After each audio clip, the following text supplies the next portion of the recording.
तो एक बार फिर से स्वागत है दोस्तों हमारी इस यूट्यूब चैनल पे। आज की इस वीडियो में बात करने वाला है क्लास 10 9 अप्रैल स्पेशल वीडियो, जो आपका 10th का एग्जाम है स्पेशल हिंदी का, ठीक है। तो उसके लिए मैं वीडियो बना रहा हूँ। देखिए, इस जो शर्माग इससे जितने भी इंपॉर्टेंट क्वेश्चन बनेंगे मैं आज अपलोड कर दूंगा आप लोग का 1 से 2 घंटा के बीच में, ठीक है।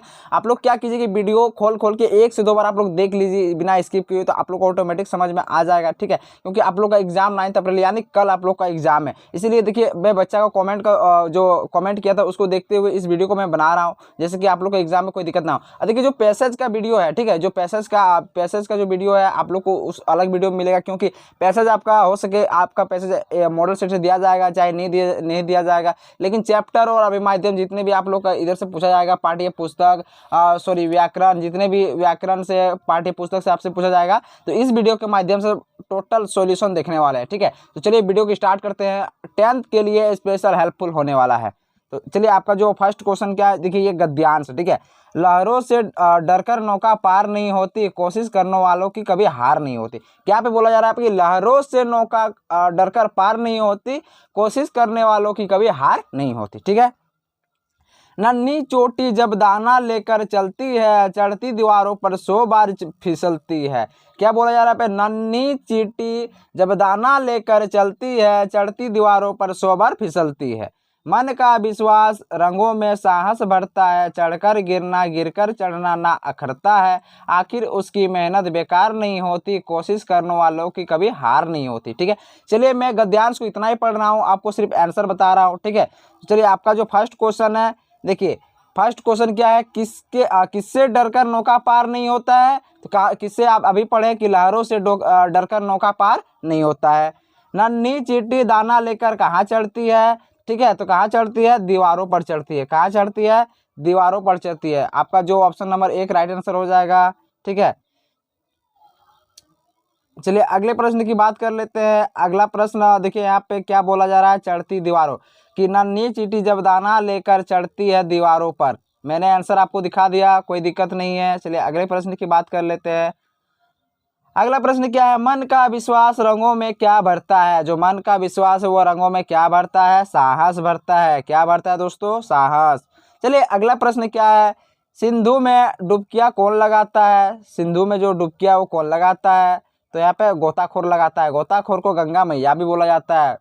जो गोताखोर होते हैं उसको क्या बोला जाता है, गंगा मैया की आजीविका, यानी वहाँ उन लोग क्या करते हैं, वहीं पे उन लोग रहते हैं, उन लोग का जीवन जो जीवन होता है वहीं पे उन लोग का चलता है, घर द्वार जितना भी बोल सकते हैं उसका परिवार जैसे, ठीक है। तो उन लोग का वहीं पे चलता है गोताखोर, यानी कि गंगा मैया की सेवा करने वाला। चलिए अगला प्रश्न क्या है, कैसे लोगों की हार नहीं होती, ठीक है। आप यहाँ पे क्या बोले जा रहे, कैसे लोगों की हार नहीं होती है, कोशिश करने वालों की कभी हार नहीं होती। आप लोग अभी पढ़े कि कोशिश करने वालों की कभी हार नहीं होती। चलिए अगला प्रश्न आपका क्या है, इनमें से किस वाक्य में अकर्मक है, ठीक है। इसमें किस वाक्य में अकर्मक है। तो आपका जो 11 नंबर का आंसर हो जाए क्या, मोहन सो रहा है, इसमें अकर्मक क्रिया है, ठीक है। क्या है, इसमें अकर्मक क्रिया है। चलिए अगला प्रश्न क्या है, कौन सा वाक्य में सकर्मक क्रिया का उदाहरण है, ठीक है। क्या पूछा रहा है कि कौन सा क्रिया में सकर्मक क्रिया का उदाहरण है। तो रीता खाना खाती है। क्या करती है, रीता खाना खाती है, इसमें सकर्मक क्रिया का उदाहरण है। चलिए अगला प्रश्न आपका क्या हो जाएगा, जलज का अनेकार्थी नहीं है, ठीक है। यहाँ पे जलज का देखिए, जलज का अनेकार्थी क्या होता है, कमल होता है, ठीक है। तो यहाँ पे क्या बोल रहा है कि नहीं है, तो नहीं है, क्या हो जाएगा इसका आंसर, तो नहीं है। देखिए यहाँ पे मछली भी तो हो जाएगा, लेकिन ये जो क्वेश्चन है मैं हमको कमेंट करके आप लोग बताइए इसके आंसर क्या होना चाहिए, ठीक है। क्लास 10 के बच्चों के लिए यह स्पेशल कमेंट के लिए रहा कि जो 13 का क्वेश्चन है इसका कमेंट करके आप लोग बताइए इसका आंसर क्या होना चाहिए, ठीक है। हमको लग रहा है ऑप्शन नंबर हमको 4 लग रहा है, बादल, ठीक है।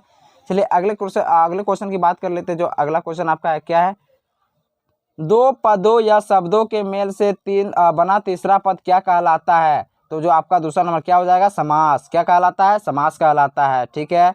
चलिए अगला प्रश्न क्या है, प्रतिदिन कौन समास है। प्रतिदिन कौन सा समास है। तो आपका अभिव्यय समास है। क्या है, अवयव भाव समास है। क्या है, अवयव भाव, ठीक है। चलिए अगला प्रश्न क्या है, नीला है कंठ जो नीलकंठ किस समास का विग्रह है, ठीक है। तो क्या है, कर्मधारय समास का विग्रह है नीलकंठ, ठीक है। चलिए अगला प्रश्न क्या है, जब वर्षा होती है तब मोर नाचने लगता है, रचना के आधार पर वाक्य का भेद बताइए। तो आपका ऑप्शन नंबर क्या हो जाएगा 3 मिश्र वाक्य। कौन सा वाक्य है? मिश्र वाक्य। चलिए अगला प्रश्न देख लेते हैं। जिस वाक्य में कर्ता काम को प्रधानता दी जाती वह कौन सा वाक्य होता है? कृतिवाच्य। कौन सा होता है? कृतिवाच्य। चलिए अगला क्वेश्चन क्या है? बालक चांद, तो आपका क्या हो जाएगा यहाँ पे? ठीक है, तो की ओर देख रहा है। बालक कहाँ पे देख रहा है? चांद की ओर देख रहा है। कहाँ पे देख रहा है? बालक चांद की ओर देख रहा है। निम्न में कौन सा शब्द समुच्चय बोधक अवयव शब्द है? ठीक है, तो आपका क्या हो जाएगा? अथवा। ऑप्शन नंबर आपका 3 राइट आंसर हो जाएगा। चलिए और एक पद्यांश से इसको भी थोड़ा पढ़ा जाए। ठीक है, उधो तुम अति बड़भागी, अपरस रहत सने तगा तेन ननाही में अनुरागी। ठीक है, ये आपका गद्यांश है, आप लोग इसको पढ़ लीजिए, मैं आंसर बता दे रहा हूँ डायरेक्ट। ठीक है, चलिए आपका जो फर्स्ट क्वेश्चन है क्या पूछा रहा है? इस पद के जो रचयिता है वह कौन है? तो आपका आंसर क्या हो जाएगा? सूरदास। सूरदास। ठीक है, अगला क्वेश्चन क्या है आपका? गोपिया किसके अन्य भक्त थी? ठीक है, गोपिया जो था वो किसके अन्य भक्त थी? तो कृष्ण के अन्य भक्त थी। ठीक है, चलिए अगला प्रश्न देख लेते हैं। अगला आपका प्रश्न क्या है? पुराइनी पात का अर्थ है। ठीक है, तो आपका ऑप्शन नंबर क्या हो जाएगा? कमल का पत्ता। राइट आंसर क्या हो जाएगा? कमल का पत्ता। अगला प्रश्न आपका क्या है? गोपियों ने उद्धव के व्यवहार की तुलना किससे की थी? तो कमल के पत्ते और तेल के मटके से की थी। किससे किससे किया था? कमल के पत्ते और तेल के मटके से किया था। चलिए अगला प्रश्न आपका क्या है? किस महीने में चारों तरफ हरियाली छा जाती है, अट नहीं रही है, कविता के आधार पर बताइए। तो आपका ऑप्शन नंबर क्या हो जाएगा? 1 फागुन के महीने में। ठीक है, फागुन के महीने में आपका राइट आंसर हो जाएगा। उत्साह और अट नहीं रही है, इन दोनों कविताओं में कौन कवि कौन है? ठीक है, तो आपका राइट आंसर क्या हो जाएगा? सूर्यकांत त्रिपाठी निराला जी। चलिए अगले प्रश्न की बात कर लेते हैं। अगला प्रश्न आपका क्या है? ठीक है, अगला प्रश्न आपका क्या है कि किसके मुस्कान इतनी मनमोहक है? ठीक है, इतनी मोहक है कि मुर्दों में भी जान डाल सकती है। तो आपका आंसर क्या हो जाएगा? नन्हे शिशु की। नन्हे शिशु में इतनी मनमोहक मुस्कान होती है कि मुर्दे में भी जो होता है जान डाल सकती है। ठीक है, चलिए अगला प्रश्न क्या है? फसल कविता के अनुसार बताइए कि फसल किनका बदला हुआ रूप है। ठीक है, तो किनका बदला हुआ रूप है?